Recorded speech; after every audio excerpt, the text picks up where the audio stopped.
Okay? Alright. So, having done that, of course, I have my last hirit video. 2 or 3 weeks ago, I showed you this Four Bodies Philippines, and it seemed like since 1968 up to today, the same characterization applies. The characterization that was described by Gunnar Myrdal in his Asian drama, 1968. God, it's already 2012, ganun pa rin tayo.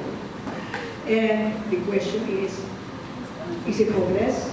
And remember, we answered it by showing a characterization of Japan in 1881, where the guy who said it, I bet he's now turning over in his grave with embarrassment. He said, these people are happy, they are lazy, they don't need much, and therefore they're not going to work much. See where Japan is now. So there is hope for us. And as I said, and that hope is of course with you because dying now, right? On the last legs already. That's with you. 1.5 years ago, in exactly this situation, a student videoed my last, sinabi niya last lecture, not my last lecture, my last lecture for the semester. I was going to die already. Anyway, he did it and he put it on YouTube, and it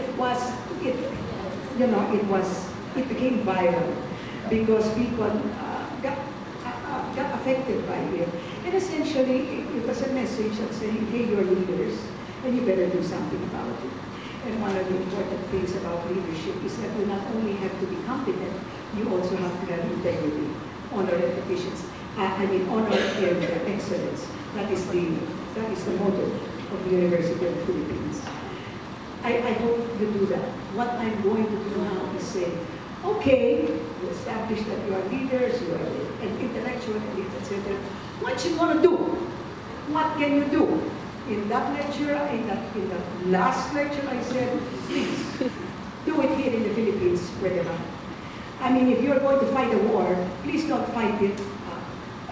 Don't fight it long distance fighting. You fight it here. You want to fight poverty. You want to fight corruption. You want to exert your leadership and make a mark. You do not make a mark by going abroad and making a mark in this country. It's going to be very hard for you. Right? You do it here, make a mark here. That, of course, I do not mean that you should never go abroad. Go abroad, get the training, but come back and apply it here. Apply it here. Now then, are we now talking about something long-term? And the answer is no. You can start right now. How can you start right now and start honing your leadership abilities and honing your marksmanship in terms of fighting for this country? And the answer is in the next couple of weeks, study as hard as you can, not to get a good grade, but to be able to imbibe the knowledge and to keep it, internalize that knowledge, because as you know, knowledge is power. This is, we're not doing this just to pass the time, right? So you can do it right away. Do not say, I will wait until I am 21. I will wait until I am 25. What can I do? I am so young. Nonsense. You can do something. So I said, I'm going to show you the log already, your schedule of activities for patriotism, for helping the country. Because patriotism is not sudden, exciting, brief bursts of enthusiasm. It's the long and committed dedication of a lifetime, which means it starts now. All right, education. Now then, on March 31, wala na kayo sa akin, I cannot nag you anymore. On March 31, last wish, please, will you attend your barangay assembly meetings? The barangay is the institutionalization of people power in this country. Twice a year, the barangay chair has to face the members of the barangay. This is Greek democracy at its best.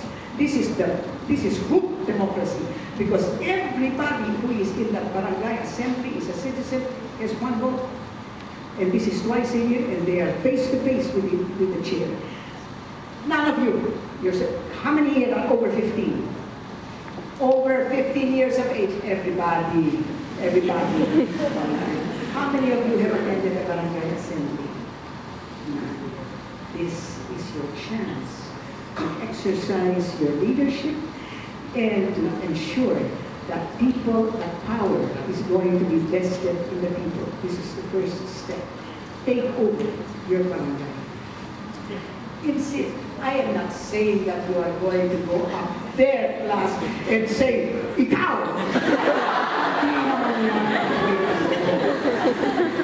You know, you have to be a little bit more diplomatic than I am. But you see, I am much older than you. Please go. Find out what the report is. Find out what you think should be done in your barangay and ask that it be done. And ask that the barangay assembly who is there, and I assure you, you are going to be very few, but in improving the quality of that barangay assembly is going to be a major step forward. Pupunta lang kayo dyan, improve na ang quality. Just by your very being there, improve na ang quality. Tatakot na yung barangay chairman. Sino ba yung bata niya? Ako na kayo niya. Diyos ko po. Oh, I mean it, my darlings. I mean it. If you want to help this country, you have to start now. Do not postpone it. Because that's what we did. And look what happened to us. Okay? This country is worth saving. We have got so much potential, and it is up to you to really unearth that potential. Do you agree? Study very hard, not because it's a grade, but it's because you need it. Because if you are going to help this country, you need all the knowledge that can be done. Is that clear? Don't do it just for yourselves. Do it for the Philippines. Is that clear? Okay, and in that YouTube, I threatened already. That threat extends to you. Watch the YouTube to see what the threat is if you do not do what I say. Okay? Thank you.